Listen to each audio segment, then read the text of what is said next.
Good morning, everyone. Let's see, something didn't go, but that's fine.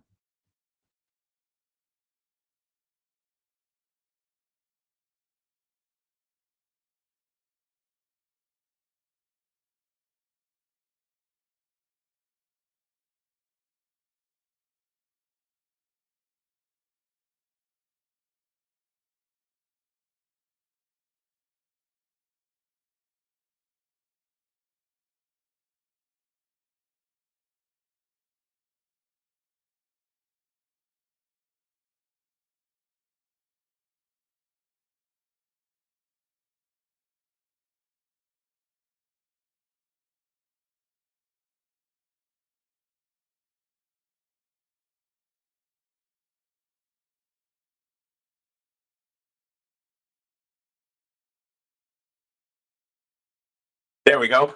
I don't know what that was all about. Good morning, everyone, and welcome back. I know it's early on a Tuesday morning, but my name is Earl. I'm the owner of EK3 Technologies, and I wanted to come on and talk to you a little bit more business owner to business owner about our storm.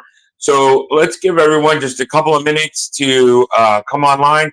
Then we'll talk a little bit more about our storm. I'm going to go grab my coffee.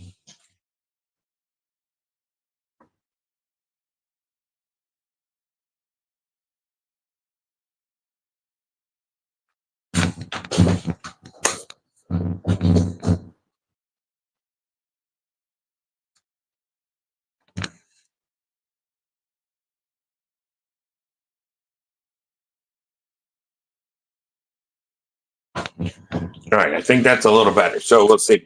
So good morning, everyone. My name is Earl. I'm the owner of EK3 Technologies. I appreciate everyone being here with you today. We're talking about Hurricane Milton today. Hurricane Milton is a major storm headed to the west coast of Florida. Looks like it's going to make landfall somewhere around Tampa.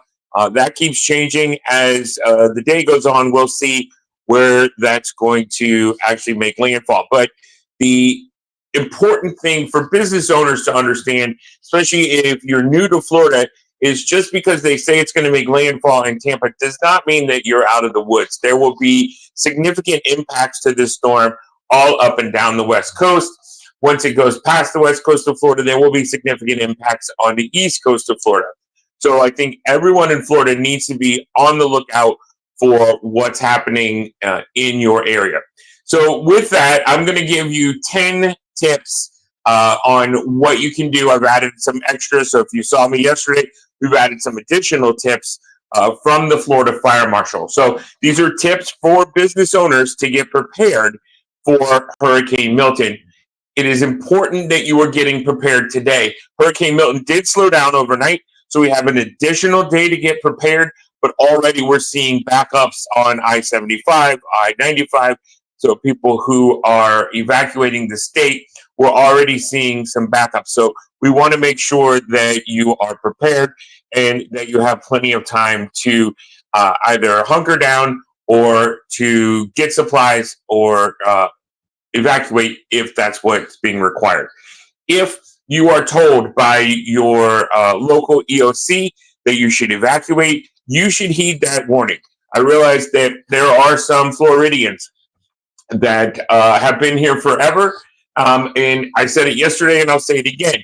Every Floridian is a certified meteorologist.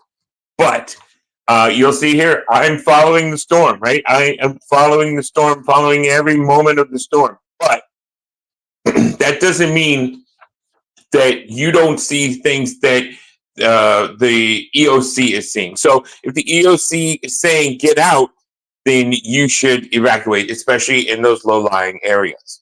Now, as some tips, and you can download our tip guide at ek3.link/Milton. It's in the description. So if you want to get this guide and give it to your bosses or whoever, this guide is available online. So first of all, we need to make sure that we are backing up our critical data. Okay, your critical data needs to not only be backed up, but it needs to be backed up with you in a safe location. So if it's in the cloud, if you're backing up on a USB, if you're backing up, just let's say you're going to print some documents, right? You need to make sure that those are in a safe location and that you know where they're at. In case that, let's say that if you're in a low-lying area that you're unable to get access to your building, or if there is a huge power outage and your server is fried, right? You need to make sure that you have access to that. Create a communication plan, okay?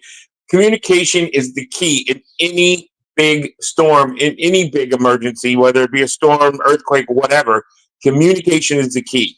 So make sure that you understand how to communicate with your employees, what you're going to communicate to your employees, and that you have all of the necessary information that you need in order to communicate with your employees. Secure the physical premises, right? Protect your building, right, as much as you can. Close all the doors, close all the interior doors, especially if there's a window like mine, there's a window to the outside. You want to have multiple layers of protection for your building. So I will close my door over here and protect the interior corridor, right? Because that gives 2 layers of protection. So make sure that you are closing all of the doors in your building. If you are from Florida, they say put tape on the windows. They don't do that anymore. Most of the windows are now hurricane proof or whatever. You don't see that a lot, but some people will tell you to do that as well. And back to a communication plan, and I forgot a couple of things. Make sure that your vendors know. Your vendors, your clients, your customers, your employees, make sure that everyone knows what you're going to do in case your building is gone and what your plan is to maintain operations. So we're securing the physical premises. We're going to move stuff away from the windows on higher floors if possible.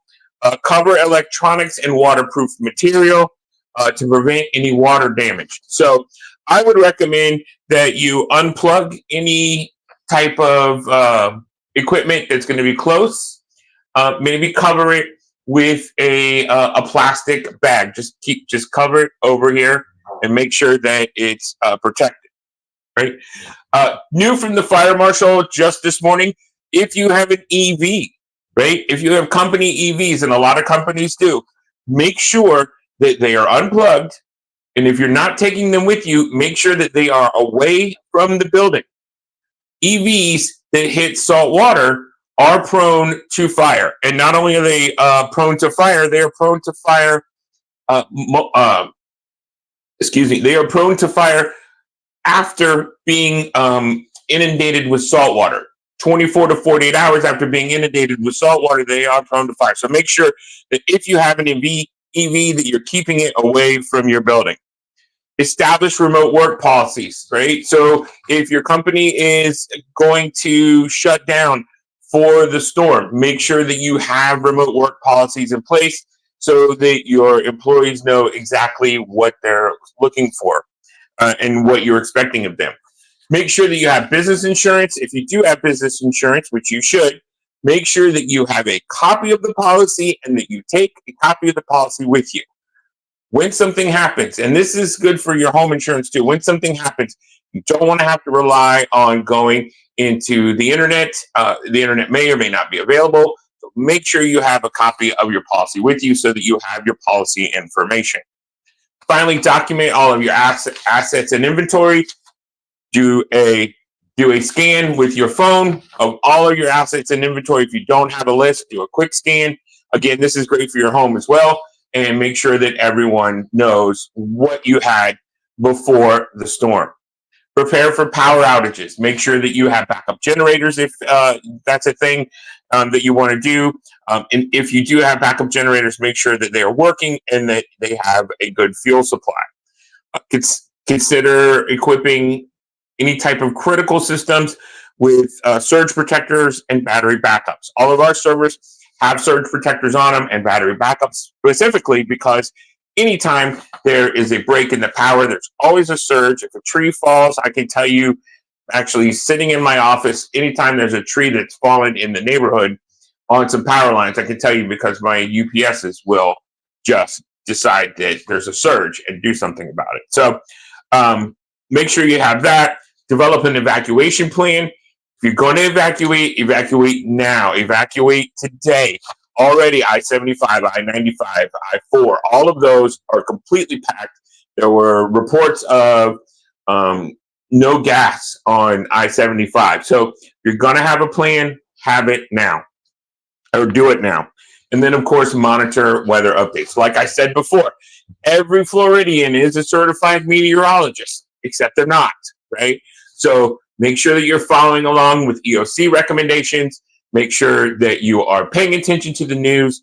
I would highly recommend, if you haven't yet, to go get an HD antenna, okay? We have an HD antenna here because if you have Roku, if you have a smart TV, if you have cable, if you have internet TV, all of those may go out, right, during the power outage. So it is important to have an HD antenna. The good news is they are on sale today. If you go to Walmart, it is Prime Day. They are on sale today, so I would go highly recommend that you get one. Whatever you do, again, please stay safe during the storm. It is a major storm that's headed this way. I believe the latest forecast track says it's only going to be a 2 when it comes here, which only means that the winds are going to be less. However, storm surge is what kills in these storms, and storm surge is supposed to be bad in this storm.